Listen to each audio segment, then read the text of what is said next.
കൃത്യമായി ഓഡിറ്റ് നടത്താതെ മലബാർ ദേവസ്വം ബോർഡിന് കീഴിലെ ക്ഷേത്രങ്ങൾ 2022-23 വർഷങ്ങളിലെ ഓഡിറ്റ് ഇതുവരെ പൂർത്തിയായില്ല.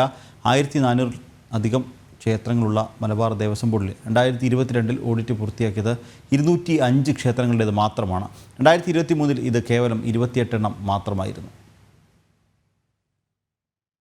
കാസർഗോഡ്, തലശ്ശേരി, കോഴിക്കോട്, മലപ്പുറം, പാലക്കാട് ഡിവിഷനുകളിലായാണ് മലബാർ ദേവസ്വം ബോർഡിന് കീഴിലെ ക്ഷേത്രങ്ങൾ സ്ഥിതി ചെയ്യുന്നത്.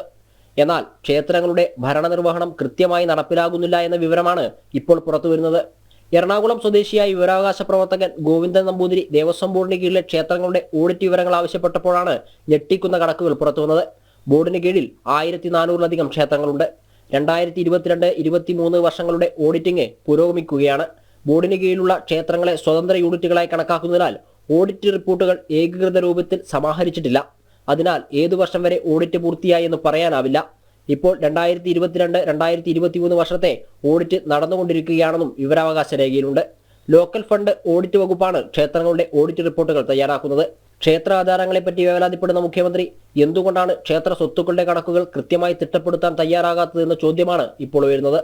മലബാർ ദേവസ്വം ബോർഡിന് കീഴിലുള്ള ക്ഷേത്രങ്ങളിലെ 2022 ഓഡിറ്റിംഗ് പൂർത്തിയാക്കിയത് 205 ക്ഷേത്രങ്ങളാണ്.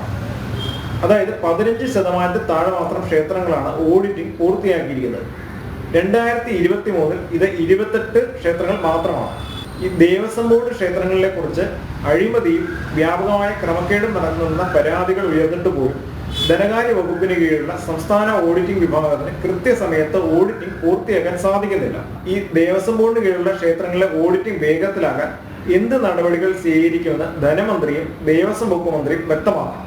വിവരാവകാശ നിയമപ്രകാരം ആദ്യം വിവരങ്ങൾ ആവശ്യപ്പെട്ടപ്പോൾ വിവരം ലഭ്യമല്ലെന്ന മറുപടിയാണ് ലഭിച്ചത്. പിന്നീട് അപ്പീൽ അധികാരിയെ സമീപിച്ച ശേഷമാണ് ഈ കാര്യങ്ങളൊക്കെ ലഭ്യമായത്. ജനം, കോഴിക്കോട്.